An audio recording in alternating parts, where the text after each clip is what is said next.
Hello to all dear friends. I hope you are doing well. Welcome to Booktrekker. If you enjoy books like I do, be sure to watch this video. In this video, we are going to listen to Praise for the Compound Effect. After reading this book, I am sure you will enjoy it. I suggest you join us. Thank you for sharing your thoughts and opinions about the book in the comments section. If there are other books that you would like us to give you, let us know. This video is useful for you and you can enjoy listening to the book.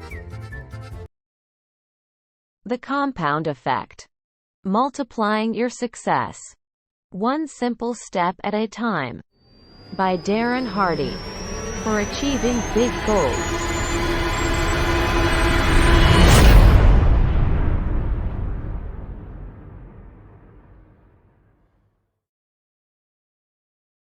Chapter 3. Habits. A wise teacher was taking a stroll through the forest with a young pupil and stopped before a tiny tree. "Pull up that sapling," the teacher instructed his pupil, pointing to a sprout just coming up from the earth. The youngster pulled it up easily with his fingers.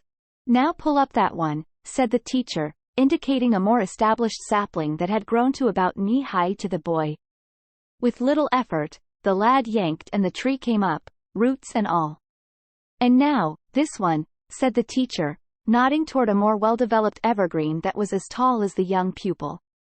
With great effort, throwing all his weight and strength into the task, using sticks and stone he found to pry up the stubborn roots, the boy finally got the tree loose. "Now," the wise one said, "I'd like you to pull this one up." The young boy followed the teacher's gaze, which fell upon a mighty oak so tall the boy could scarcely see the top. Knowing the great struggle he just had pulling up the much smaller tree, he simply told his teacher, "I am sorry, but I can't." "My son, you have just demonstrated the power that habits will have over your life," the teacher exclaimed. "The older they are, the bigger they get, the deeper the roots grow, and the harder they are to uproot. Some get so big, with roots so deep, you might hesitate to even try." Creatures of habit. Aristotle wrote, "We are what we repeatedly do." Merriam-Webster defines habit this way: an acquired mode of behavior that has become nearly or completely involuntary. There's a story about a man riding a horse, galloping quickly. It appears that he's going somewhere very important. A man standing along the roadside shouts, "Where are you going?" The rider replies, "I don't know." Ask the horse. This is the story of most people's lives. They're riding the horse of their habits, with no idea where they're headed. It's time to take control of the reins, and move your life in the direction of where you really want to go. If you've been living on autopilot and allowing your habits to run you, I want you to understand why. And I want you to let yourself off the hook. After all, you're in good company. Psychological studies reveal that 95% of everything we feel, think, do, and achieve is a result of a learned habit. We're born with instincts, of course, but no habits at all. We develop them over time. Beginning in childhood, we learned a series of conditioned responses that led us to react automatically, as in, without thinking, to most situations. In your day-to-day life, living automatically has its definite positives. If you had to consciously think about every step of each ordinary task, making breakfast, driving the kids to school, getting to work, and so on, your life would grind to a halt. You probably brush your teeth twice a day on autopilot. There's no big philosophical debate. You just do it. You strap on your seatbelt the minute your butt hits the seat. No second thoughts. Our habits and routines allow us to use minimal conscious energy for everyday tasks. They help keep us sane and enable us to handle most situations reasonably well. And because we don't have to think about the mundane, we can focus our mental energy on more creative and enriching thoughts. Habits can be helpful, as long as they're good habits, that is. If you eat healthfully, you've likely built healthy habits around the food you buy and what you order at restaurants. If you're fit, it's probably because you work out regularly. If you're successful in a sales job, it's probably because your habits of mental preparation and positive self-talk enable you to stay optimistic in the face of rejection. I've met and worked with many great achievers, CEOs, and superstars, and I can tell you they all share one common trait. They all have good habits. That's not to say they don't have bad habits. They do. But not many. A daily routine built on good habits is the difference that separates the most successful amongst us from everyone else. And doesn't that make sense? From what we've already discussed, you know successful people aren't necessarily more intelligent or more talented than anyone else. But their habits take them in the direction of becoming more informed, more knowledgeable, more competent, better skilled, and better prepared. My dad used Larry Bird as an example to teach me about habits when I was a kid. Larry Legend is known as one of the greatest professional basketball players. But he wasn't known for being the most athletically talented player. Nobody would have described Larry as graceful on the basketball court. Yet, despite his limited natural athletic ability, he led the Boston Celtics to 3 world championships and remains one of the best players of all time. How did he do it? It was Larry's habits, his relentless dedication to practice and to improve his game. Bird was one of the most consistent free throw shooters in the history of the NBA. Growing up, his habit was to practice 500 free throw shots every morning before school. With that kind of discipline, Larry made the most of his God-given talents and kicked the butts of some of the most gifted players on the court. Like Larry Bird, you can condition your automatic and unconscious responses to be those of a developed champion. This chapter is about choosing to make up for what you lack in innate ability with discipline, hard work, and good habits. It's about becoming a creature of champion habits. With enough practice and repetition, any behavior, good or bad, becomes automatic over time.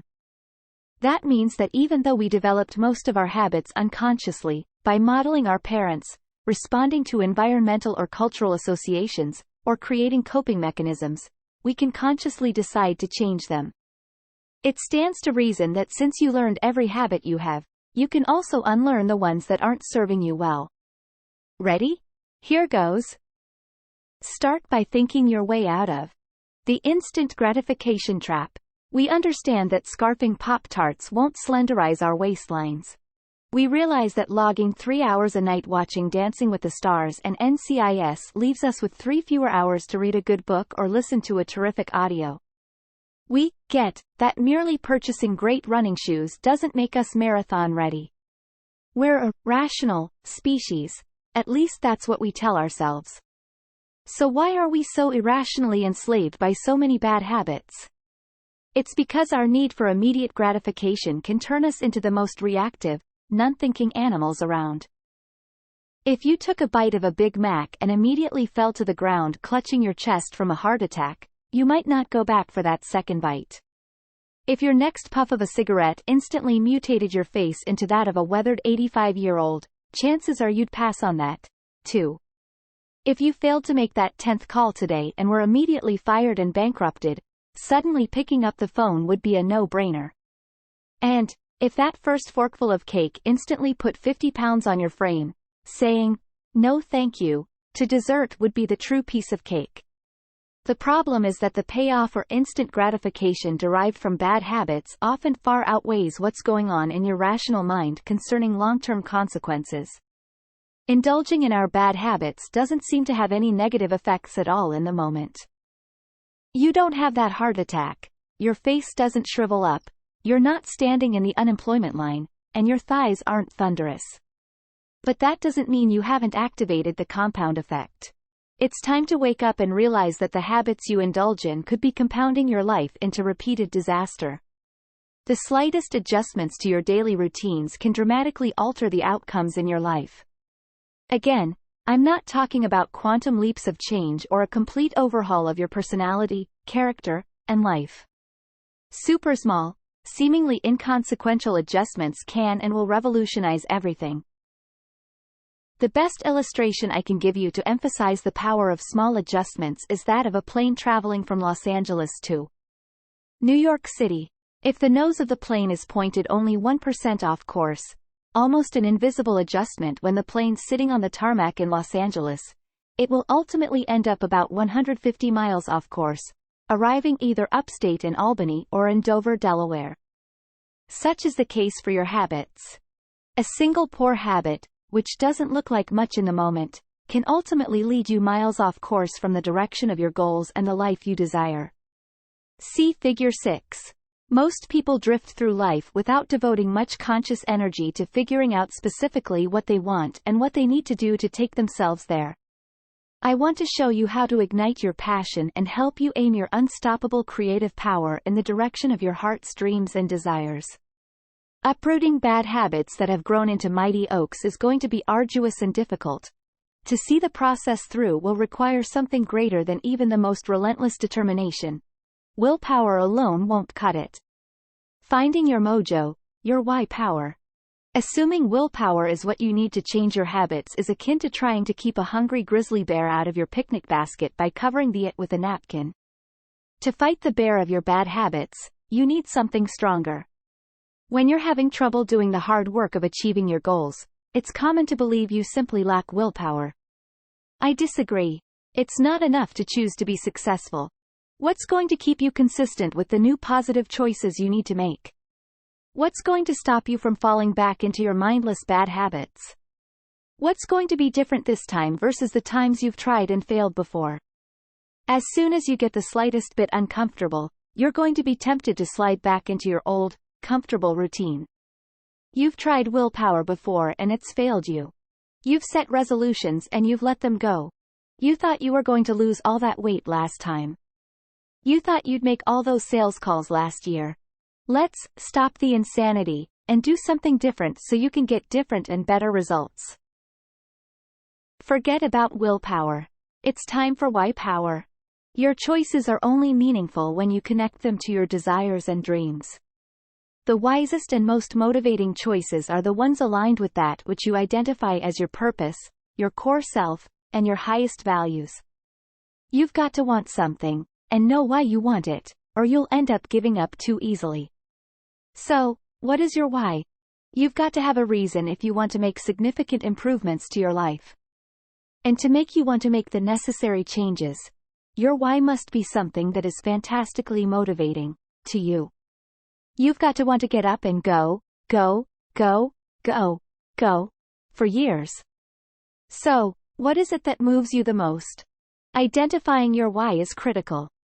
What motivates you is the ignition to your passion, the source for your enthusiasm, and the fuel of your persistence. This is so important that I made it the focus of my first book, Design Your Best Year Ever. A Proven Formula for Achieving Big Goals, Success Books, 2009. You must know your why. Why everything's possible. The power of your why is what gets you to stick through the grueling, mundane, and laborious. All of the hows will be meaningless until your whys are powerful enough. Until you've set your desire and motivation in place, you'll abandon any new path you seek to better your life. If your why power, your desire, isn't great enough, if the fortitude of your commitment isn't powerful enough, you'll end up like every other person who makes a New Year's resolution and gives up too quickly and reverts to sleepwalking through poor choices. Let me give you an analogy to help bring it home. If I were to put a 10-inch wide, 30-foot-long plank on the ground and say, if you walk the length of the plank, I'll give you $20, would you do it? Of course, it's an easy $20. But what if I took that same plank and made a rooftop bridge between two 100-story buildings? That same $20 for walking the 30-foot plank no longer looks desirable or even possible, does it? You'd look at me and say, not on your life. See Figure 7. However, if your child was on the opposite building, and that building was on fire, would you walk the length of the plank to save him? Without question and immediately, you'd do it, $20 or not. Why is it that the first time I asked you to cross that sky-high plank, you said no way, yet, the second time you wouldn't hesitate? The risks and the dangers are the same. What changed? Your why changed, your reason for wanting to do it. You see, when the reason is big enough, you will be willing to perform almost anyhow. To truly ignite your creative potential and inner drive, you have to look beyond the motivation of monetary and material goals. It's not that those motivations are bad, in fact, they're great. I'm a connoisseur of nice things. But material stuff can't really recruit your heart, soul, and guts into the fight. That passion has to come from a deeper place. And, even if you acquire the shiny objects, you won't capture the real prize: happiness and fulfillment. In my interview with peak performance expert Anthony Robbins, Success, January 2009, he said, "I have seen business moguls achieve their ultimate goals, but still live in frustration, worry, and fear. What's preventing these successful people from being happy? The answer is they have focused only on achievement and not fulfillment. Extraordinary accomplishment does not guarantee extraordinary joy, happiness, love, and a sense of meaning. These two skill sets feed off each other, and makes me believe that success without fulfillment is failure." Well said. That's why it's not enough to choose to be successful. You have to dig deeper than that to find your core motivation, to activate your superpower. Your why power. Core motivation. The access point to your why power is through your core values, which define both who you are and what you stand for. Your core values are your internal compass, your guiding beacon, your personal GPS. They act as the filter through which you run all of life's demands, requests, and temptations, making sure they're leading you toward your intended destination. Getting your core values defined and properly calibrated is one of the most important steps in redirecting your life toward your grandest vision. If you haven't already clearly defined your values, you may find yourself making choices that conflict with what you want. If, for example, honesty is a big thing for you, but you hang out with liars, there's a conflict. When your actions conflict with your values, you'll end up unhappy, frustrated, and despondent. In fact, psychologists tell us that nothing creates more stress than when our actions and behaviors aren't congruent with our values. Defining your core values also helps make life simpler and more efficient. Decision-making is also easier when you are certain of your core values. When faced with a choice, ask yourself, does this align with my core values? If it does, do it. If not, don't, and don't look back. All fretting and indecision are eliminated. Find your fight. People are either motivated by something they want or something they don't want. Love is a powerfully motivating force. But so is hate. Contrary to social correctness, it can be good to hate. Hate disease, hate injustice, hate ignorance, hate complacency, and so on. Sometimes identifying an enemy lights your fire. Some of my greatest motivation, determination, and dogged persistence came when I had an enemy to fight. In history, the most transformational stories and political revolutions came about as a result of fighting an enemy. David had Goliath. America had the British. Luke had Darth Vader. Rocky had Apollo Creed. 20-somethings have the man. Rush Limbaugh has the liberals. Lance Armstrong has cancer. Apple has Microsoft. Microsoft has Apple. We could go on, but you get the point. Enemies give us a reason to stand tall with courage. Having to fight challenges your skills, your character, and your resolve. It forces you to assess and exercise your talents and abilities. Without a motivating fight, we can become fat and lazy. We lose our strength and purpose. Some of my mentorship clients worry that their why power derives from less than noble goals. They feel guilty for wanting to prove the naysayers wrong. Or wanting to get back at the person who said they'd never amount to anything, or beat the competition, or finally one up a sibling who always dominated them. But, really, it doesn't matter what the motivation is, as long as it is legal and moral. You don't have to be motivated for great humanitarian reasons. What matters is that you feel fully motivated. Sometimes that motivation can help you use a powerfully negative emotion or experience to create an even more powerful and successful end. Some of my mentorship clients worry that their why power derives from less than noble goals. They feel guilty for wanting to prove the naysayers wrong. or wanting to get back at the person who said they'd never amount to anything, or beat the competition, or finally one up a sibling who always dominated them. But, really, it doesn't matter what the motivation is, as long as it is legal and moral. You don't have to be motivated for great humanitarian reasons. What matters is that you feel fully motivated. Sometimes that motivation can help you use a powerfully negative emotion or experience to create an even more powerful and successful end. This is certainly true of one of history's most celebrated football coaches, Pete Carroll. When we featured Carroll in Success magazine in September of 2008, he explained his early motivation like this: "When I grew up, I was a little dink. I couldn't do much because I was just too small. It took me a couple years to get in a place where I could be competitive.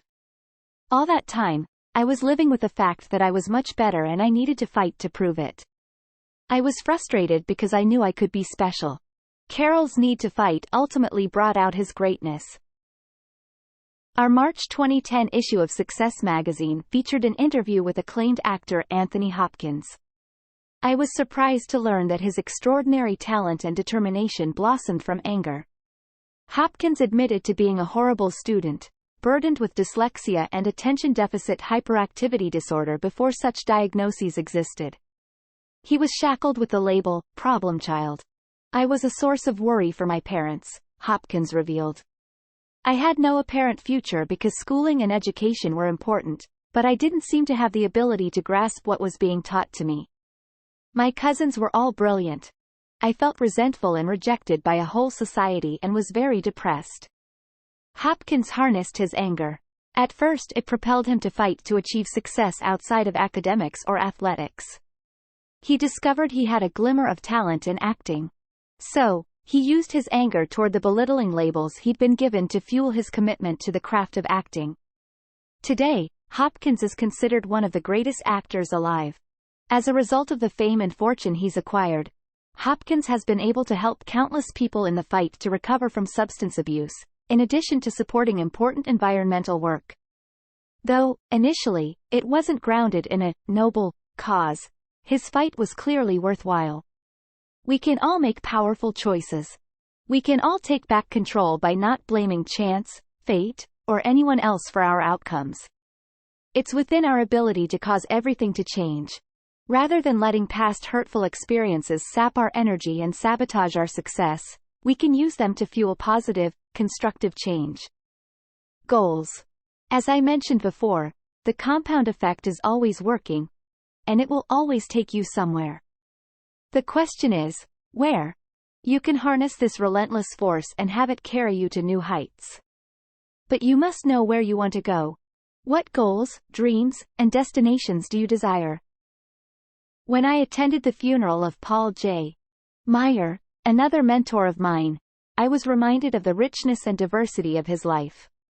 He achieved, experienced, and contributed more than dozens of people combined. His obituary made me reassess the quantity and size of the goals I set for myself. If Paul were here, he would tell us, if you are not making the progress that you would like to make and are capable of making, it is simply because your goals are not clearly defined. One of Paul's most memorable quotes reminds us of the importance of goals. Whatever you vividly imagine, ardently desire, sincerely believe, and enthusiastically act upon, must inevitably come to pass. The one skill most responsible for the abundance in my life is learning how to effectively set and achieve goals. Something almost magical happens when you organize and focus your creative power on a well-defined target. I've seen this time and again. The highest achievers in the world have all succeeded because they mapped out their visions. The person who has a clear, compelling, and white-hot burning why will always defeat even the best of the best at doing the how. How goal setting actually works. The mystery, secret, revealed. You only see, experience, and get what you look for. If you don't know what to look for, you certainly won't get it. By our very nature, we are goal-seeking creatures. Our brain is always trying to align our outer world with what we're seeing and expecting in our inner world. So, when you instruct your brain to look for the things you want, you will begin to see them. In fact, The object of your desire has probably always existed around you, but your mind and eyes weren't open to seeing it. In reality, this is how the law of attraction really works. It is not the mysterious, esoteric voodoo it sometimes sounds like. It's far simpler and more practical than that. We are bombarded with billions of sensory, visual, audio, physical, bytes of information each day. To keep ourselves from going insane, we ignore 99.9% of them, only really seeing, hearing, or experiencing those upon which our mind focuses. This is why, when you think something, it appears that you are miraculously drawing it into your life. In reality, you're now just seeing what was already there. You are truly attracting it into your life. It wasn't there before or accessible to you until your thoughts focused and directed your mind to see it. Make sense?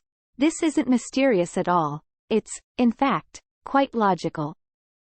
Now, with this new perception, whatever your mind is thinking internally is what it will focus on and all of a sudden, see, within that 99.9% of remaining space. Here's a well-worn example, because it's so true. In shopping for or buying a new car, you suddenly start to see that model and make everywhere, right? It seems like there are tons of them on the streets all of a sudden when they weren't there yesterday. But is that realistic? Of course not. They were there all along, but you weren't paying attention to them. Thus, they didn't really exist to you until you gave them your attention. When you define your goals, you give your brain something new to look for and focus on. It's as if you're giving your mind a new set of eyes from which to see all the people, circumstances, conversations, resources, ideas, and creativity surrounding you. With this new perspective, an inner itinerary, your mind proceeds to match up on the outside what you want most on the inside, your goal. It's that simple. The difference in how you experience the world and draw ideas, people, and opportunities into your life after you have clearly defined your goals is profound. In one of my interviews with Brian Tracy, he put it this way: top people have very clear goals. They know who they are and they know what they want. They write it down and they make plans for its accomplishment. Unsuccessful people carry their goals around in their head like marbles rattling around in a can, and we say a goal that is not in writing is merely a fantasy. And everybody has fantasies, but those fantasies are like bullets with no powder in the cartridge. People go through life shooting blanks without written goals, and that's the starting point. I suggest that you take some time today to make a list of your most important goals. I recommend considering goals in all aspects of your life, not just for your business or finances. Be wary of the high price of putting too much focus on any single aspect of your life, to the exclusion of everything else. Go for whole life success. Balance in all the aspects of life that are important to you: business, finances, health and well-being, spirituality, family and relationships, and lifestyle. Who you have to become. When most people set out to achieve new goals, they ask, okay, I have my goal. Now what do I need to do to get it?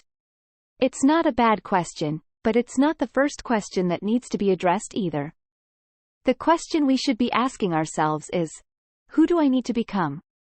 You probably know some people who seem to do all the right things, but still don't produce the results they want, right? Why not? One thing Jim Rohn taught me is, if you want to have more, you have to become more. Success is not something you pursue. What you pursue will elude you. It can be like trying to chase butterflies. Success is something you attract by the person you become. When I understood that philosophy, wow! It revolutionized my life and personal growth. When I was single and ready to find my mate and get married, I made a long list of traits I desired in the perfect woman, for me.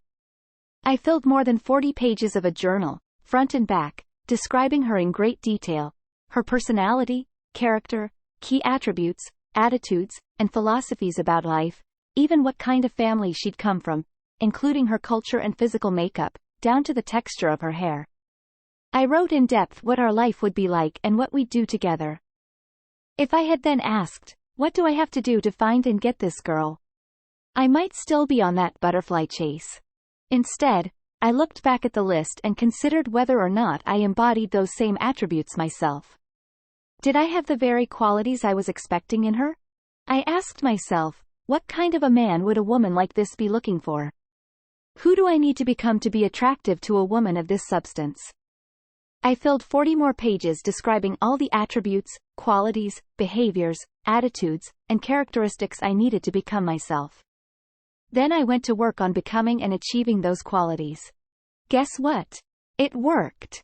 As if she were peeled off the pages of my journal and appeared in front of me, my wife, Georgia, is exactly what I described and asked for, in almost eerie detail. The key was my getting clear on who I'd have to be to attract and keep a woman of her quality, and then doing the work to achieve that. Behave yourself. All right, let's map out your process for achieving the goals you've decided upon. This is the doing process, or, in some cases, the stop doing process. What stands between you and your goal is your behavior. Do you need to stop doing anything so the compound effect isn't taking you into a downward spiral? Similarly, what do you need to start doing to change your trajectory so that it's headed in the most beneficial direction? In other words, what habits and behaviors do you need to subtract from and add to your life? Your life comes down to this formula. U 1/4 choice plus behavior plus habit plus compounded equals goals. That's why it's imperative to figure out which behaviors are blocking the path that leads to your goal, and which behaviors will help you accomplish your goal. You may think you've got a handle on all your bad habits, but I'd bet good money you're wrong. Again, that's why tracking is so effective. I mean, honestly, do you know how many hours of TV you really watch every day? How many hours do you spend tuned to news channels or keeping up with the goals and accomplishments of others on the sports or style networks? Do you know how many cans of soda you drink? Or how many hours you spend doing non-essential work on the computer, Facebook, reading online gossip, etc.? As I emphasized in the previous chapter, your first job is to become aware of how you're behaving. Where have you fallen asleep on the job and developed an unconscious bad habit that's leading you astray? Not long ago, a successful executive with whom I serve on a nonprofit board hired me to mentor him on improving his productivity. He was doing well, but knew he could optimize his time and output further with some coaching. I had him track his activities for a week, and I noticed something I see too often.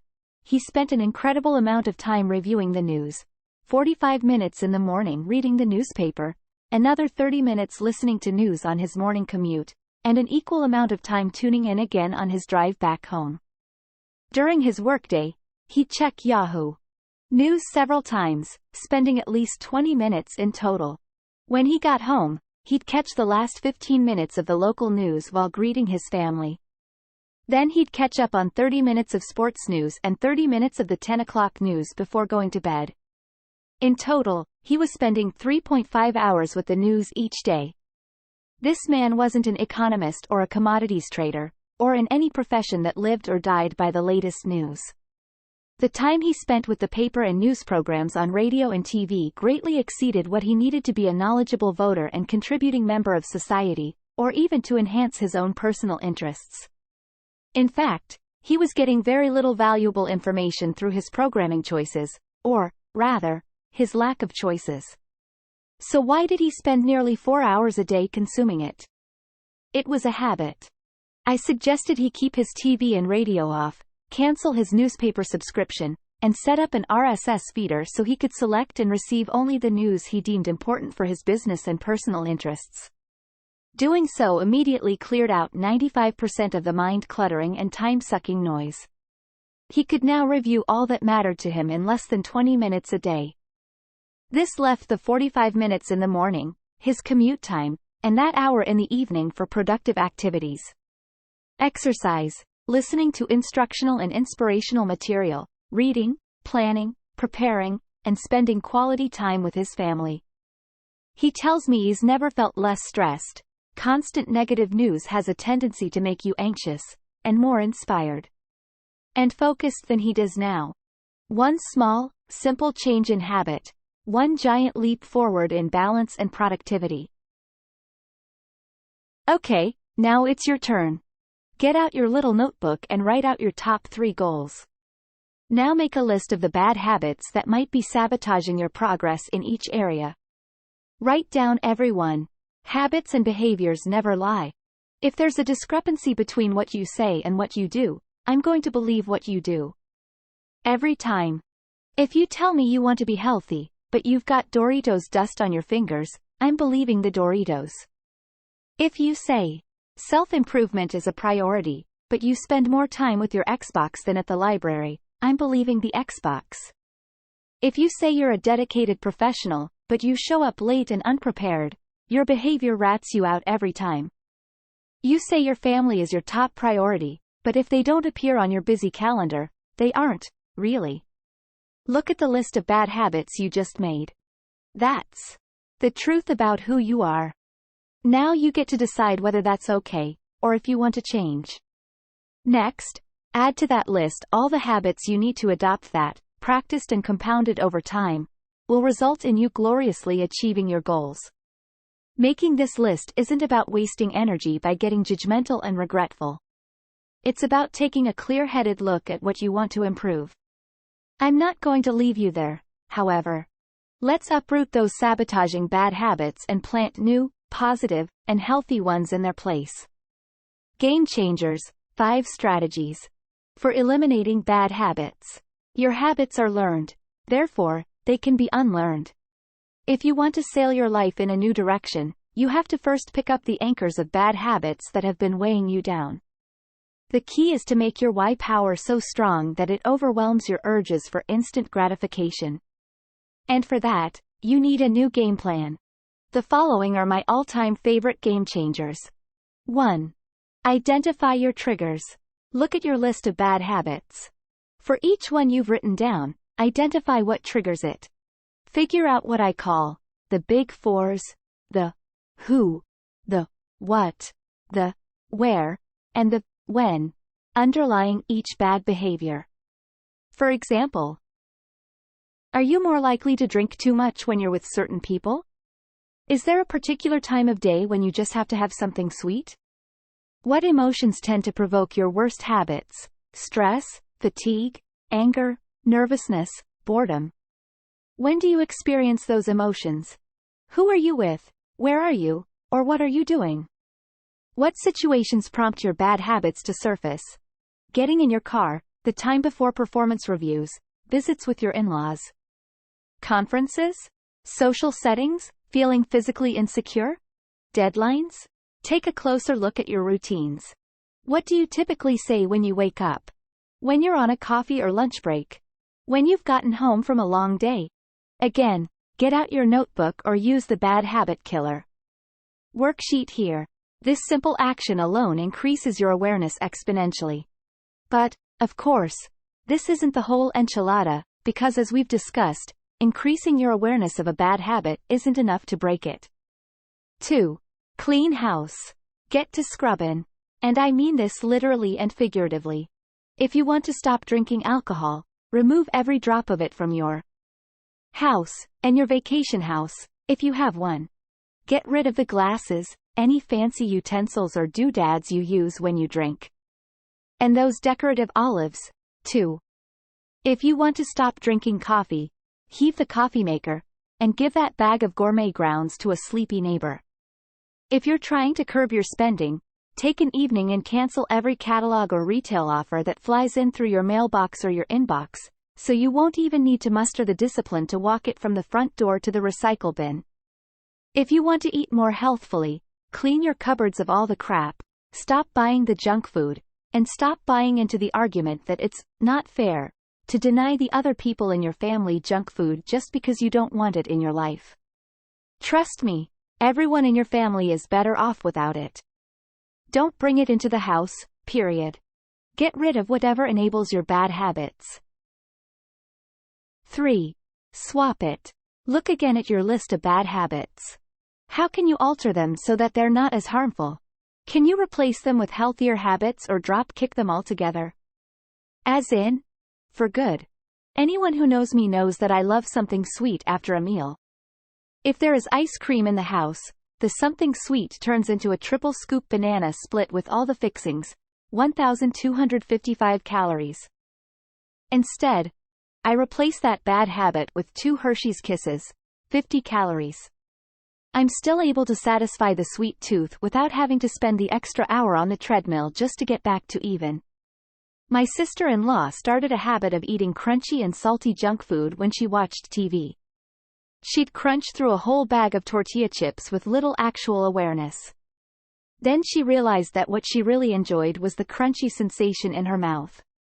She decided to replace her bad habit with crunching on carrot and celery sticks, and raw broccoli spears. She got the same joyful sensation, and her FDA-recommended vegetable servings at the same time. A guy who used to work for me had a habit of drinking 8 to 10 Diet Cokes a day. That's a bad habit. I suggested he replace them with low-sodium, carbonated water, adding fresh lemon, lime, or oranges. He did this for about a month before realizing he didn't need the carbonation at all, and switched to just plain water. Play with this, and see what behaviors you can replace, delete, or swap out. 4.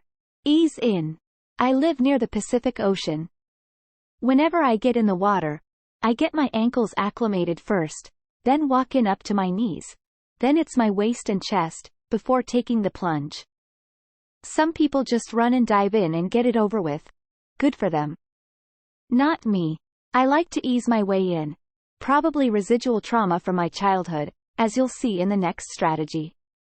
For some of your long-standing and deep-rooted habits, it may be more effective to take small steps to ease into unwinding them. You may have spent decades repeating, cementing, and fortifying those habits. So it can be wise to give yourself some time to unravel them, one step at a time. A few years ago, my wife's doctor required she cut out caffeine from her diet for several months. We both love our coffee, so if she was going to have to suffer, I decided it was only fair that we do it together. We first went to 50 to 50% decaffeinated and 50% regular for a week. Then 100% decaf for another week. Then Earl Grey decaf tea for a week, followed by decaf green tea. It took us a month to get there, but we didn't suffer even a moment of caffeine withdrawal, no headaches, no sleepiness, no brain fog, no nothing. However, if we had gone cold turkey, well, I shiver at the thought. 5. Or jump in. Not everyone is wired the same way. Some researchers have found that it can be paradoxically easier for people to make lifestyle changes if they change a great many bad habits at once. For example, pioneering cardiologist Dean Ornish found he could reverse people's advanced heart disease, without medication or surgery, with dramatic lifestyle changes. He discovered they often found it easier to say goodbye to almost all their bad habits at once. He enrolled them in a training session where he substituted a very low-fat diet for their fat and cholesterol-rich fare. The program included exercise, getting them off their couches and walking or jogging, as well as stress reduction techniques, and other heart-healthy habits. Amazingly, in less than a month, these patients learned to let go of a lifetime of bad habits and embrace new ones, and they went on to experience dramatic health benefits after a year as a result. Personally, I find this to be the exception, not the rule, but you'll have to figure out the strategy that works best for you. When I was a kid, my family camped at a little-known spot called Lake Rollins. The lake, situated not far from the Sierras in Northern California, is fed from glaciers that melt from atop the mountains of Lake Tahoe. The water's ridiculously cold. Every day we were there, my dad insisted that I water ski in the polar pond. All day I would be quietly anxious about the dreaded call to go in. I loved to water ski, I just hated getting in the water. A slight conflict of interest, because of course, there was no separating one from the other. Dad made sure that I never missed my turn, sometimes by actually physically throwing me in. After a dozen or so excruciating seconds of near hypothermia, I always found the water refreshing and rejuvenating. My anticipation of getting in the water was actually worse than the reality of just jumping in. Once my body acclimated, water skiing was a blast. And, yet, I went through this cycle of dread and relief each and every time. That experience isn't unlike that of suddenly dropping or changing a bad habit. For a short while it can feel excruciating, or at least quite uncomfortable. But just as the body adjusts to a changing environment through a process called homeostasis, we have a similar homeostatic ability to adjust to unfamiliar behavior changes. And usually, we can regulate ourselves physiologically and psychologically to the new circumstances quite quickly. Sometimes waiting in just won't do. Sometimes you really do have to jump in. I want you to ask yourself now, where can I start slow and hold myself accountable? And, where do I need to take that bigger leap? Where have I been avoiding pain or discomfort, when I know deep down that I'll adapt in no time if I just go for it? One of my former partners has a brother who was a beer-guzzling, bar-brawling, life-of-the-party alcoholic. He drank at lunch, with dinner, after dinner, and all weekend long. One day he was at a wedding for a former college roommate when he saw his friend's brother, who was 10 years older than both of them, but looked 10 years younger. He watched the man dance, laugh, and play during the wedding, exuding a vitality he hadn't felt in many years. He made a decision on the spot that he would never touch a drop of alcohol again. Cold turkey, that was it, never again. And he hasn't in more than 6 years. When it comes to changing bad habits at home, I'm a toe dipper. But in my professional life, I find that taking the big plunge is far more effective. Whether committing to a new business or dealing with potential new clients, partners, or investors, toe dipping usually doesn't cut it. Each time, I think of Lake Rollins and know it will be painful at first, but I remember that within little time, it will be exhilarating, and well worth the temporary discomfort. Run a vice check. I'm not suggesting you cut out every bad thing in your life. Most everything is good in moderation. But, how can you tell whether a bad habit is becoming the boss of you? I believe in testing my vices. Every so often I go on a vice fast. I pick one vice, and check to be sure I'm still the alpha dog in our relationship. My vices are coffee, ice cream, wine, and movies. I already told you about my ice cream obsession. When it comes to wine, I want to be sure I'm enjoying a glass and celebrating the day, not drowning a bad mood. About every 3 months, I pick one vice and abstain for 30 days. This probably stems from my Catholic Lent upbringing. I love proving to myself that I'm still in charge. Try this yourself. Pick a vice. Something you do in moderation, but you know doesn't contribute to your highest good, and take yourself on a 30-day wagon run. If you find it seriously difficult to abstain for those 30 days, you may have found a habit worth cutting out of your life. Game Changers, 7 Techniques for Installing Good Habits. Now that we have helped you eliminate the bad habits that are taking you in the wrong direction, we need to create new choices. Behaviors, and ultimately habits that will finally take you in the direction of your grandest desires. Eliminating a bad habit means removing something from your routine. Installing a new, more productive habit requires an entirely different skill set. You're planting the tree, watering it, fertilizing it, and making sure it's properly rooted. Doing so takes effort, time, and practice. Here are my favorite techniques for putting good habits in place. Leadership expert John C. Maxwell said, "You will never change your life until you change something you do daily." The secret of your success is found in your daily routine. According to research, it takes 300 instances of positive reinforcement to turn a new habit into an unconscious practice. That's almost a year of daily practice. Fortunately, as we talked about earlier, we know we've got a much better chance of cementing a new habit into our lives after 3 weeks of diligent focus. That means that if we bring special attention to a new habit daily for the first 3 weeks, we have a far better chance of making it a lifelong practice. The truth is, you can change a habit in a second, or you can still be trying to break it after 10 long years. The first time you touched a hot stove, you instantly knew you'd never make that a habit. The shock and pain was so intense that it forever changed your awareness. You knew you'd be conscious for the rest of your life around hot stoves. The key is staying aware. If you really want to maintain a good habit, Make sure you pay attention to it at least once a day, and you're far more likely to succeed. 1. Set yourself up to succeed. Any new habit has to work inside your life and lifestyle. If you join a gym that's 30 miles away, you won't go. If you're a night owl but the gym closes at 6 p.m., it won't work for you. Your gym must be close and convenient, and fit into your schedule. If you want to lose weight and eat healthier, make sure your fridge and pantry are stocked with healthy options. Want to make sure you don't binge on vending machine snacks when you get midday hunger pangs? Keep nuts and healthy snacks in your desk drawer.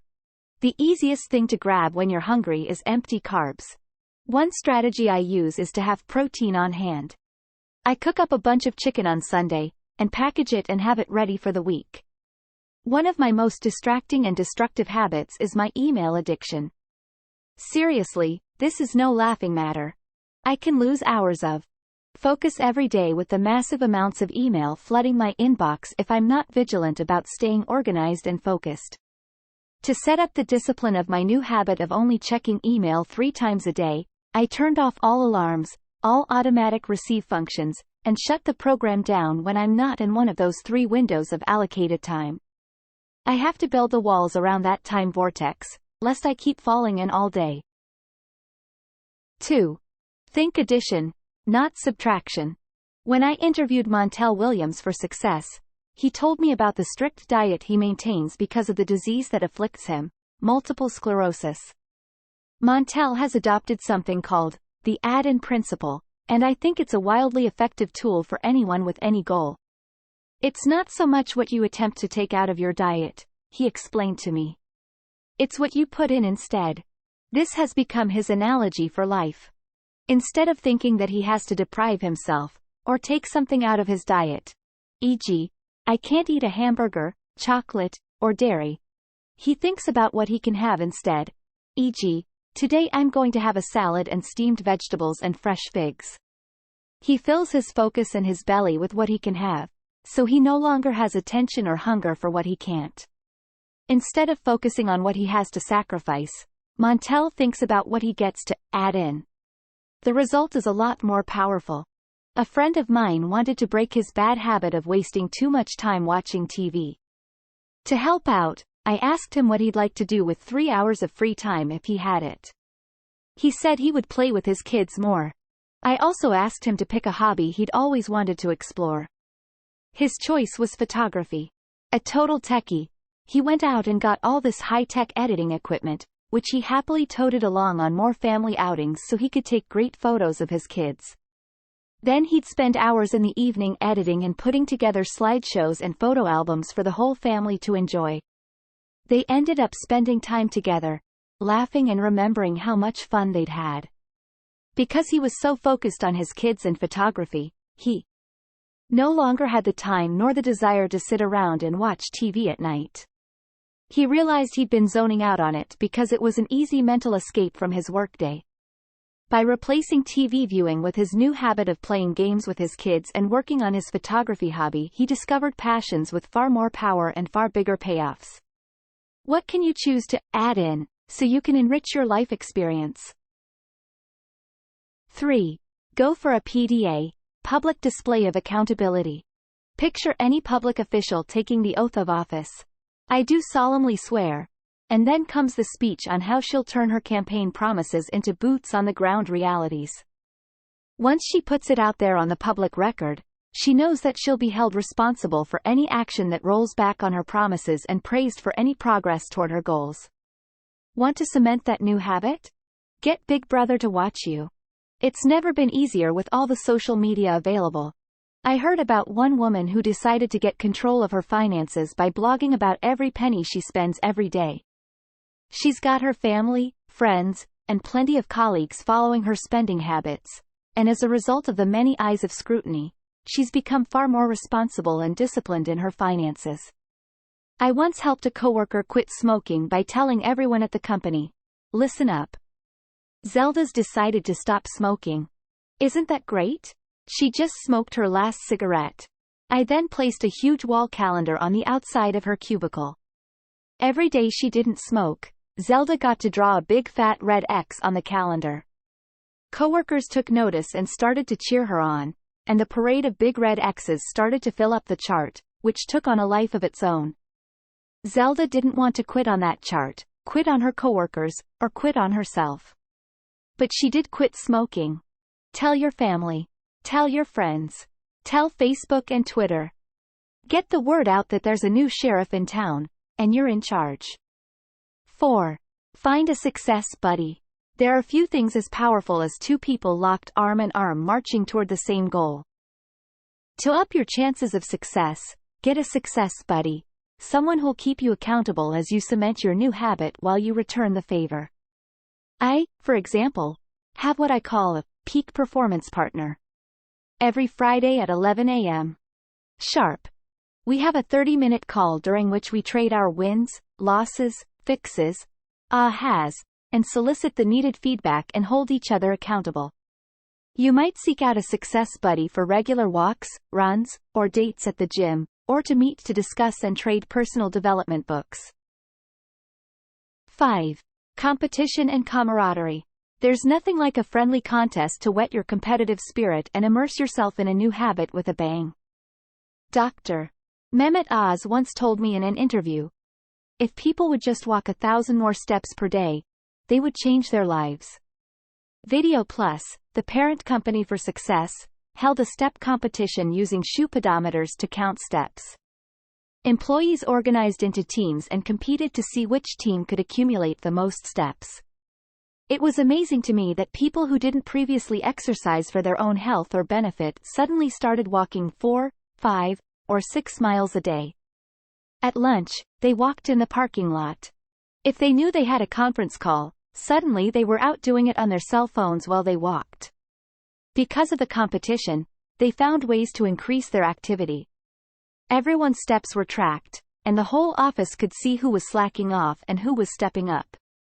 People's step tallies increased every day. Yet as soon as the competition was over, I was fascinated to observe that the step count completely dropped off the cliff, by more than 60% just 1 month after the competition. When the competition was reorganized again, the step count shot right back up. All it took was a little competition to keep people's engines revved, and they got a wonderful sense of community and shared experience and camaraderie in the bargain. What kind of friendly competition can you organize with your friends, colleagues, or teammates? How can you inject fun rivalry and a competitive spirit into your new habit? 6. Celebrate. All work and no play make Jack a dull boy, and it's a recipe for backsliding. There should be a time to celebrate, to enjoy some of the fruits of your victories along the way. You can't go through this thing sacrificing yourself with no benefit. You've got to find little rewards to give yourself every month, every week, every day. Even something small to acknowledge that you've held yourself to a new behavior. Maybe time to yourself to take a walk, relax in the bath, or read something just for fun. For bigger milestones, book a massage or have dinner at your favorite restaurant. And promise yourself a nice big pot of gold when you reach the end of the rainbow. Change is hard. Yippee. There is a one thing that 99% of failures and successful folks have in common. They all hate doing the same things. The difference is successful people do them anyway. Change is hard. That's why people don't transform their bad habits, and why so many people end up unhappy and unhealthy. What excites me about this reality, however, is that if change were easy, and everyone were doing it, it would be much more difficult for you and me to stand out and become an extraordinary success. Ordinary is easy. Extraordinary is what will separate you from the crowd. Personally, I'm always happy when something is hard. Why? Because I know that most people won't do what it takes. Therefore, it will be easier for me to step in front of the pack and take the lead. I love what drive Martin Luther King Jr. said so eloquently. The ultimate measure of a man is not where he stands in moments of comfort and convenience, but where he stands at times of challenge. When you press on despite difficulty, tedium, and hardship, that's when you earn your improvement and gain strides on the competition. If it's hard, awkward, or tedious, so be it. Just do it. And keep doing it, and the magic of the compound effect will reward you handsomely. Be patient. When it comes to breaking old bad habits and starting new ones, remember to be patient with yourself.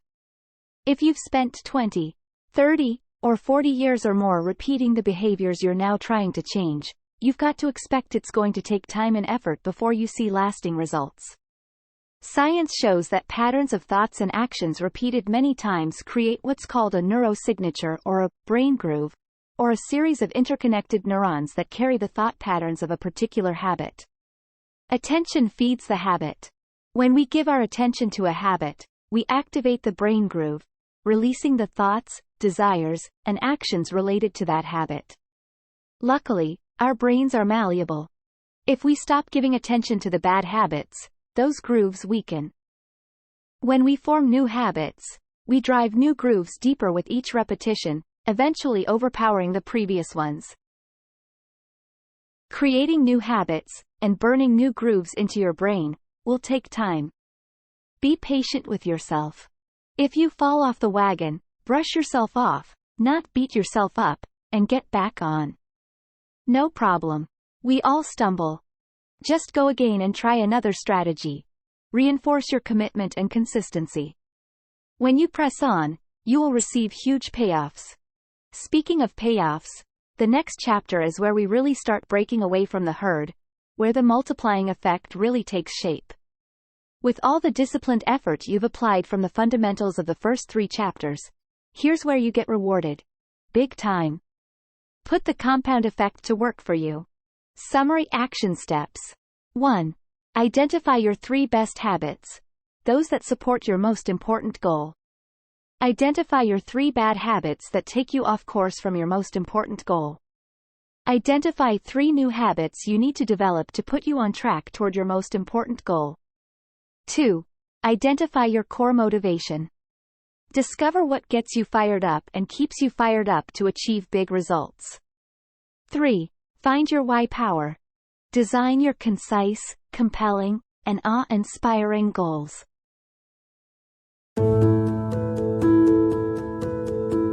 Thanks for watching.